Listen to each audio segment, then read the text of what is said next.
સ્થિત પ્રજ્ઞના લક્ષણો શું છે? સ્થિર બુદ્ધિવાળો મનુષ્ય કેવો હોય? શું આપણને ક્યારેય એવો વિચાર આવ્યો છે કે જે વ્યક્તિ ખરેખર સફળ અને શાંત છે તેનું વર્તન કેવું હોય?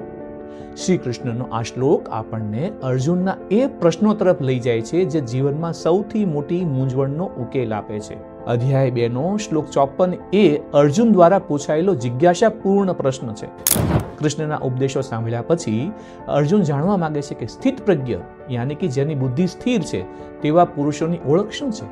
શ્લોક છે: અર્જુન ઉવાચ શ્રિતપ્રજ્ઞસ્ય કા ભાષા સમાધિસ્તસ્ય કેશવ સ્થિતધિપ કિમ પ્રભાષેત કિમાસીત વ્રજેત કિમ.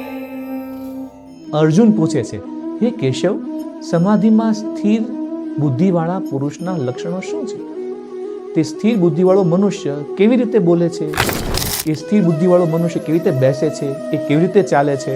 તો વ્યવસાયની અંદર અને વ્યવહારમાં 3 મુખ્ય શિખામણ. 1.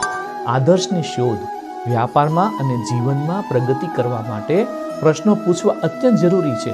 આ શ્લોક આપણને એ શીખવે છે કે માત્ર કાર્ય કરવાથી સફળતા નથી મળતી, પણ સફળ વ્યક્તિઓના વર્તન અને ચારિત્ર્યને સમજવાથી પણ સાચી દિશા મળે છે.